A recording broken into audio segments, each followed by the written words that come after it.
அன்பு உறவுகளுக்கு இந்த பிளாக் பாண்டியின் பணிவான வணக்கங்கள்.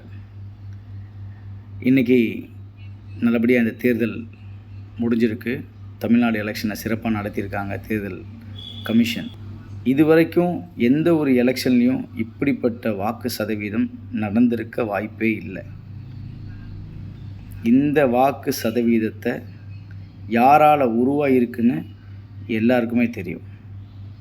ஏன்னா பெரிய மாற்றத்தை மக்கள் விரும்புகிறாங்கன்றதுக்கு இதை விட சாட்சி வேறு எதுவுமே இல்லை. உள்ளுக்குள்ள எல்லாருக்கும் பயம் வந்திருக்கும்.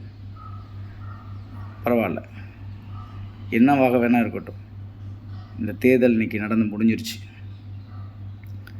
ஆனால் மே 4 வரைக்கும் இது ஒழுங்காக வருமா, இந்த ரிசல்ட்டை கரெக்டாக சொல்லுவாங்களா, ஒரு ஃபேர் ரிப்போர்ட் கிடைக்குமா, இல்லை இதையும் சூழ்ச்சி செய்து ஏதாவது மாற்றிடுவாங்களா அப்படின்னு எல்லோருக்கும் இருக்கும்.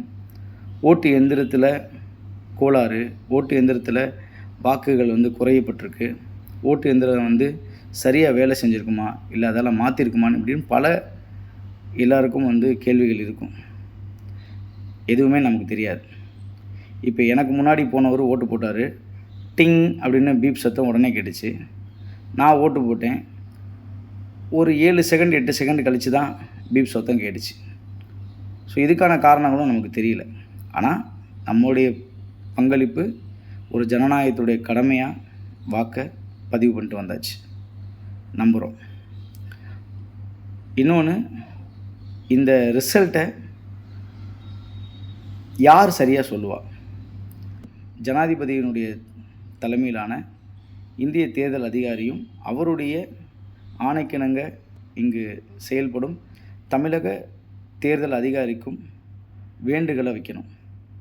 அப்போது இந்த மூவருக்கும் ஒரு சரியான ரெக்வெஸ்ட் ஒரு இந்திய குடிமகனாக நம்ம எல்லோரும் வச்சோம்னா மே 4 வரக்கூடிய ரிசல்ட் ஒரு உண்மையான ரிசல்ட்டாக இருக்கும்னு நான் நம்புகிறேன்.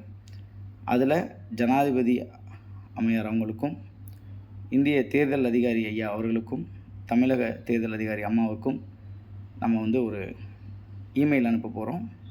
முதல் இமெயிலை நான் அனுப்புகிறேன். உங்களுக்கும் அதில் இஷ்டம் இருந்துச்சுன்னா நீங்களும் அந்த மெயில் ஐடிக்கு நான் என்னுடைய டிஸ்கிரிப்ஷனில் நான் என்ன அனுப்பிச்சிருக்கேன்றதை உங்களுக்கு அனுப்புகிறேன். அதில் உங்களுடைய பேர், முகவரி, மெயில் ஐடியெலாம் சேர்த்து நீங்கள் அனுப்பலாம். அப்படி அனுப்பும் பட்சத்தில் இந்த ஒரு எலெக்ஷனை மக்கள் இவ்வளோ தூரம் அணுகியிருக்காங்களா அப்படின்றது தெரியும்.